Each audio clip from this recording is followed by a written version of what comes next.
Coach, whenever you're ready, if you'd like to start with an opening statement, and we'll open for questions. It felt good to be back on the floor. One thing that I told the players we can't do is we can't blame, complain, or defend. All right, this is COVID year. This is how it works. You be on a roll, and then you're out for 2 weeks. So I felt like we just were fatigued. Obviously, we didn't have everybody, but I thought we had enough. There were opportunities in the game where we should have just won, but we didn't have the legs. You know, it's tough coaching in COVID season. I tell you that. It's just difficult. But honestly, there were a lot of good things that I saw that we can build on in the future. And we get to play LSU again, who's a veteran team, and I think we'll probably have a better win about ourselves the next time that we see them. Parrish? Hey, you mentioned legs and fatigue. Was that a factor when you guys missed some really clean looks in the fourth quarter? Oh, yeah, I mean, absolutely. We didn't put it out there because, I mean, we hadn't touched our players until yesterday. Yesterday was the first time since our shutdown that we were able to do anything with our kids. And shout out to Coach Nikki, because really they wanted us to play yesterday, the SEC, and she allowed me to have a day to at least see my players. So, with that being said, I'm impressed that we were in the situation that we were even in because we just hadn't had time with them. Courtney? Coach, your team was in control for a lot of the second half, but where do you really feel like you kind of got away from your team in overtime there? Yeah, well, when I saw their faces in overtime, I was like, man, if we come out with a win, this is going to be a miracle. They were dead. We got the shot we wanted at the end of regulation. I don't care. I'm going to win and lose games with Shakira taking the last shot, She just missed, and that's okay.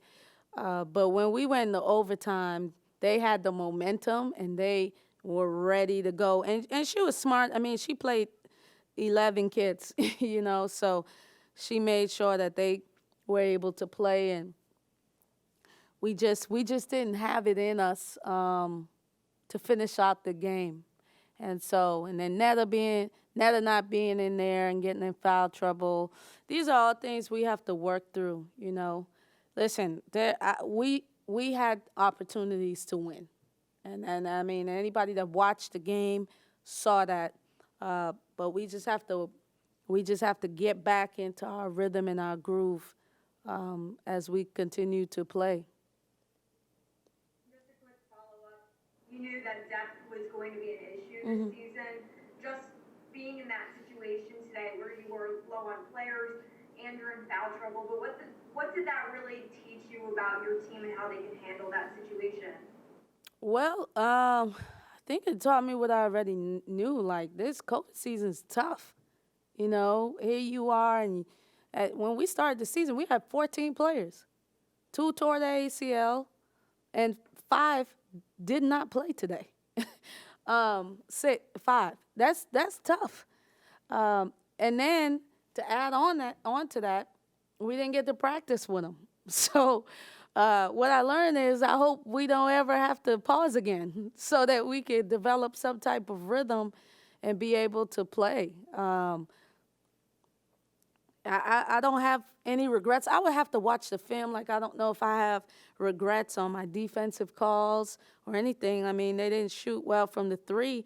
I just thought that their veteran players stepped up when it was time. 2 seniors, I don't even I got 1 senior that played 2 games in the SEC last year. We're young.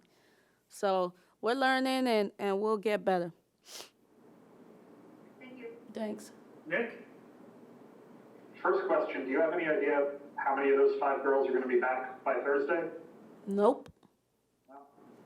how difficult is that to navigate when maybe they'll be back and maybe you'll be playing with 8 again? I focus on controlling controllables, you know. So as far as I'm concerned, I got 8. So I'm gonna go in preparing for 8. If the basketball gods bless me with 1 or 2, I'll be pumped. You know, I still felt. I mean, I felt like we really missed Maddie on the offensive glass tonight, and being able to just give us another body and look. But you know, we're just gonna focus on the ones we have in front of us, and so that's the 8. And then you talked about winning and losing with Shakira. I think she was something like minus 13 today, but she still had her 20 points. Yeah. What's the next step for her from getting from scorer to the dominant player you envision her? Yeah, her stat line, she was 7 for 12, okay, 5 for 8. She just, along with everybody else, I just think they were fatigued.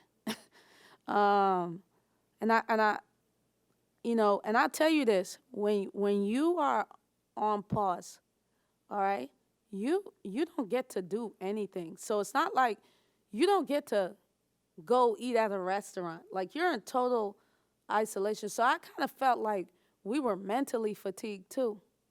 You know, and I tried to trick them and say, oh, yeah, we got it. But, I mean, the season had already been mentally fatiguing, you know.